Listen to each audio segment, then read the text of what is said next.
Hello, hello. Welcome back to Peak Northwest, an outdoors and travel podcast by the Oregonian and Oregon Live, dedicated to the adventure and exploration of our beautiful Pacific Northwest. I'm Jamie Hale. And I'm Vicki Connor. Together, we take you to some of the most beautiful and interesting destinations in the region, discussing where to go, what to do, and places to see. And today, we're headed once again to the North Oregon coast, but to some places that might sound a little unfamiliar, even to those who have taken many trips out there. Yeah, Vicki, I feel like the North Coast is one of these places that people go to again and again and again. But it does seem like a place people kind of go to the same places, right? You go to Cannon Beach, you go to Rockaway Beach, you go to the Cape Kiwanda. I mean, Vicki, you've been here for what, just a couple of years now at this point? Yeah, about a year and a half, and I've had my fair share of Cannon Beach trips. I feel like that's kind of like the most accessible spot, or at least the shortest drive from Portland to the coast. So if I'm looking for a quick getaway, I'll put Stella in the car, we'll go to Cannon Beach, and also been up to Astoria a few times, but not too much exploring quite yet on the North Coast. Yeah, right. I think to the point, right? Even you have been to a lot of these places that are so popular, right? People go to the Tillamook Creamery and they go to Seaside. Oh, yeah. They go to Ecola, they go to Short Sands. I mean, these are all these really big classics. spots. Classic spots for good reason. They're really good spots. But for this year, in honor of spring break, which is happening for Oregon schools next week, March 27 to 31, I decided to put together a little list of overlooked destinations on the North Coast. And to be fair, a lot of these places are not really found on the beach, but in the Coast Range forest nearby, because let's be honest, there are very few overlooked beaches on the North Oregon coast. So for those who are looking to escape the crowds or who are just interested in seeing something new, these might, be some great places to check out, even if you have to do a little bit more legwork to make it happen. Awesome. So let's dig into some of the best places on your list. Know you recently wrote about this. Where should we get started? Yeah, well, I think when I think about places that people don't go to as much in the North Coast that are so worth a visit, I think about the waterfalls of the North Coast Range. So people think about waterfalls in the Columbia River Gorge or even maybe on Mount Hood. There are a ton, and I mean a ton, of waterfalls in the Coast Range between the Willamette Valley and the Oregon coast. And you can kind of split that into the North and South Coast ranges. So for today, we'll just talk about the North Coast Range. And I did a series on this before. There's an old episode of this podcast where you can find out more information about that. But I think there are a few waterfalls worth mentioning here. So there's one that I think is a must visit for any waterfall aficionado, and that is Niagara Falls. And I don't mean that Niagara Falls, the one you're thinking of on the border between New York and Canada. No, this is Oregon's Niagara Falls, which is found in the Siuslaw National Forest just east of Pacific City. And it's a really cool hike, not super long, not super difficult, but there are a couple of really spectacular waterfalls at the end of that trail that are relatively less visited. It's really nice this time of year too, when it's all mossy and green and the waterfalls are going really strong. I think it's a cool time of year to go see these. So Niagara Falls, check that one out. Also, if you're just traveling US 101, if you go just south from Tillamook, you'll see a sign pointing you to Munson Creek Falls right off the highway. Again, a nice easy walk leads you up to that waterfall. And it's a really sort of tall, thin, towering one. It's a really cool one. There are a bunch of other waterfalls around. Umbrella Falls is there, Fishhawk Falls, Young's River Falls. Those are three that are all found between Astoria and Manzanita. Again, if you can look up some of these waterfalls in some of our previous coverage, you can find some more information about them. But just exploring this Coast Range area, you can find so much to do. And I think these waterfalls are a perfect way to sort of begin or maybe anchor that exploration. Do you have a favorite of those that you just listed off? Niagara Falls, that is such a cool hike. And I remember the waterfalls just gushing when I was there. Yeah. And there's another one right next to it called Pheasant Creek Falls. And they're both really impressive. So it's one of these ones where I remember asking someone on the trail, I was like, which one of these is which? And they were like, we don't know, but they're beautiful. So whatever they're called, wherever you go, just being able to see these incredible waterfalls out there in the forest in this time of year is such a memorable experience. I was about to say, this time of year, there will be no lack of water coming through on these falls. That's right. Okay, so where are we headed next? Well, we'll go from big waterfalls to big trees. There's a couple of really cool big tree attractions on the North Coast that I do feel like are kind of hidden. One is one that I just went to for the first time this past winter, and that is the Rockaway Big Tree. This is a really cool big tree, right? A big western cedar tree that's found at the end of this really flat, easy, accessible boardwalk hike. So the boardwalk itself runs from this parking lot that's right off US 101 and leads right up to the base of this big towering cedar, 154 feet tall, 49 feet around. It's kind of weird and bulbous with some weird branches coming off of it. It's kind of gnarly looking, but really beautiful in that way. And, it's just kind of tucked away in this little swampy area right off the freeway. And I think that access makes it really cool. So if you're staying in Rockaway Beach, it's a really cool spot to stop by. If you're just driving through town and there's area to park in the parking lot, which is admittedly pretty small, a great way to just stretch your legs off the highway and see something cool. I have seen this one. One of our coworkers did a video on this tree and like walking up the boardwalk, and the boardwalk completely like encompasses the tree, so you can get this 360-degree view, and get looking right up and close to the bulbous action of this tree. It looks really cool. Yeah. It used to be that people could walk up to like the roots of the tree, but they, obviously that was damaging the root system. So they built this boardwalk not too long ago to not only allow the tree to sort of be safer, but also to create this universal access, wheelchair friendly, stroller friendly, walker friendly access to get to the tree, which is really cool. So it's turned from this like muddy, gross forest hike into like this really easy, accessible boardwalk hike. And I really like that aspect of it too. I do as well. Well, the other big tree I wanted to mention is less of a big tree and more of just a big stump. It's maybe not as compelling as a live tree, and I get that. But there is a Sitka spruce stump at Clutchie Creek County Park, which is just east of Cannon Beach off US 26. And this used to be the biggest tree in Oregon. So at its prime, it measured 200 feet tall, 17-foot diameter, and a circumference of 56 feet, which is, I know that's just numbers. Just believe me when I say that's enormous. That's so big. A windstorm in 2007 finally destroyed the tree. And so now what you look at is just this really big stump. And what's cool about it is you still get to see sort of the width of the tree, the circumference of it. You get a sense of how big it is. You don't get the sense of the height, but the fact that you see a stump that is bigger than most trees around it is insane. And it's not a hike to get there. You park at Clutchie Creek County Park and you just walk down a short paved pathway and boom, you're right there. So it's a really easy attraction.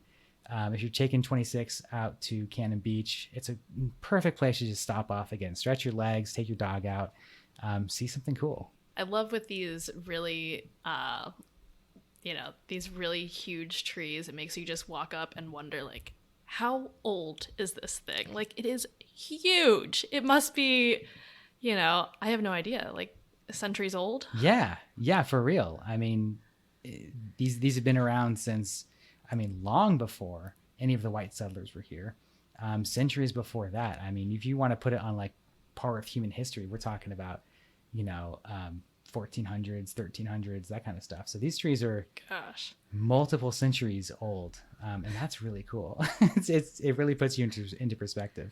For sure. So we got some waterfalls. We got one tree that's alive, one big stump. And where are we headed to next? Well, I thought I'd put one on here for the hikers. So people who are looking for a big hike. Maybe you've already done Ecola. Maybe you've already done Short Sands. You've done Oswald West. You've done all that stuff. One that I think it's a little bit overlooked is the Fort to Sea Trail. And this is a really, really cool hiking trail. It's a little bit long. It's 6.5 miles each way. So that's about 13 miles round trip. So this is one where, you want to take folks who are comfortable hiking that distance. It's not a ton of up and down. There is some elevation gain, but it's not crazy. So I'd rate it like as a moderate hike, not a difficult hike. But it is a little bit of distance. So the Fort to Sea Trail, as the name implies, runs between the historic Fort Clatsop site, which is in the Lewis and Clark National Historical Park near Astoria.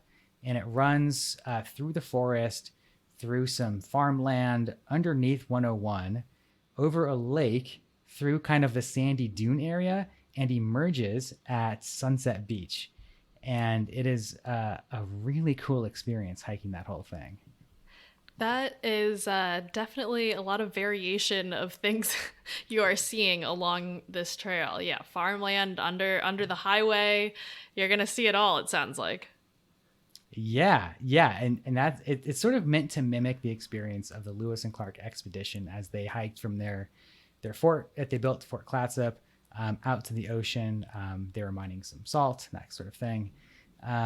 But obviously the land there looks a lot different than it looked 200 years ago. But I think right now it's just a really cool experience to do some long distance hiking on the coast away from the crowds. And I think the experience of like hiking up to the beach from a great distance, there's something about that.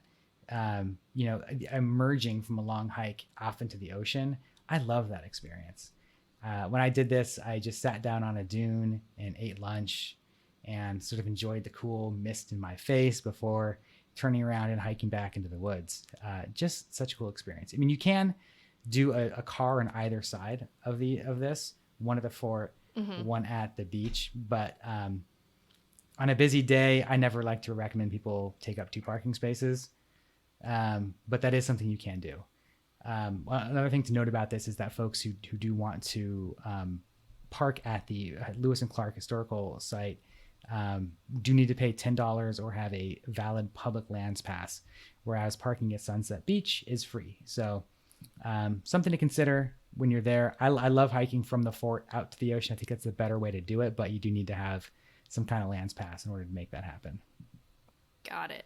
And Jamie, was this on one of your weekday excursions? Were there many other people on the trail? It was definitely a weekday excursion, and there was nobody on the trail. I ran into maybe a couple of people on the trail. I'll say a couple of people. I mean, like I say all the time, if you have the privilege to hike on weekdays, do it because the experience is so much better. But even on the weekends, I can't imagine this filling up like Short Sands Beach does. It's a bit of a longer hike. I mean, I think there's definitely some folks who do part of it. That the area near the fort is probably a little bit more crowded, just with some folks who are popping into the woods. But I have not seen a lot of people hiking from Sunset Beach up to the fort. I think people park there and go straight to the beach. So something to consider when you're out doing that. Got it. Okay, so moving on with our list. Next one I'm personally excited about because I hear that you can view some elk, and I love seeing elk. That's right. This is a spot called Jewel Meadows. It's one of like many elk viewing areas in Oregon. Something that folks may not know is we have a lot of these like elk preserves in the state, especially in the Coast Range, and there's spots where you can sort of pull up and hopefully spy on some elk. You can't really hike into the preserve usually. Occasionally they have special events where they'll take you into it, but typically you're just kind of rolling the dice and hoping the elk are close by to get some pictures of or spot through binoculars. So I've done this a few times. The Jewel Meadows is right off Oregon 22 in the Coast Range, about 45 minutes east of Cannon Beach. So if you're driving out to Cannon Beach, it's a little bit of it's not a super far side trip, but it's a little bit of a side trip. But it's a nice spot to stop off, especially if you're hoping to see some elk, especially if it's earlier in the morning or at dusk. Those are kind of your best chances to see them. So I stopped by, I think it was, I don't know, 8 in the morning or something like that when I was doing a morning trip out to Cannon Beach. And I saw a ton of elk out there. Just the whole herd seemed to be out there hanging around, lounging around. There were some off walking in the distance. If you go in the right time of year, you might see the bull elk fighting, clashing antlers. You might see some babies. I mean, there's all kinds of stuff. So always worth a chance. I think just pulling over and taking a look is worth the side trip, even if you don't see anything. Absolutely. And I think if anyone is on the fence about this, you just read Jamie's story right here on hereisoregon.com. And it's one of the first photos that comes up. And it's just like all of these elk hanging out. Some are laying down. Those dang little furry butts are so cute. Yeah. But there's like, probably close to 40 or something. There's so many of them. And that's just what could fit in the view. Like my raw pictures that weren't cropped in, you could see, there's just like a long string of them. Sometimes you get lucky like that, but I've also been out there and seen nothing. Sometimes they like to go hide. I know that the cow elks, when they give birth, they go off into the forest by themselves. To have that process. So you might not see everything, but when you do, it's really cool. When do you get to see a herd of elk and hang out with them? I feel like never. Exactly. And maybe if you've listened to our past episode, you can bring out a little elk calling and maybe they'll come out.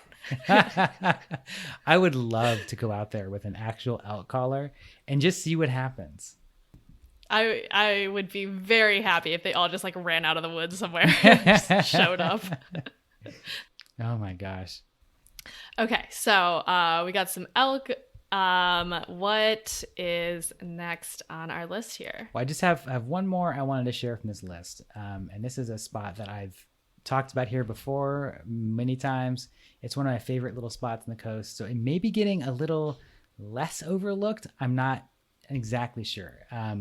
But it's a place called Sitka, Sedge, and it is one of the newest Oregon State Park sites, and it is just north of Pacific City. So if you've been to Cape Kiwanda and you've kind of looked at the beach beyond the Cape, you'll see there's some area there where you can access, and that is accessed by this place called Sitka Sedge. What I love about it is that the hike takes you through this beautiful wetland where it's sort of this intertidal wetland where you can sort of see a bunch of herons or eagles or crows or all kinds of birds call that place home. A really beautiful place to do some bird watching. I've seen a lot of beautiful wildflowers there in the spring. And once you get through the wetland, it goes into this really dense, thick coastal forest where just like the light just goes away. It gets so thick and dense in there. And that's a really nice spot for mushroom hunting in the fall.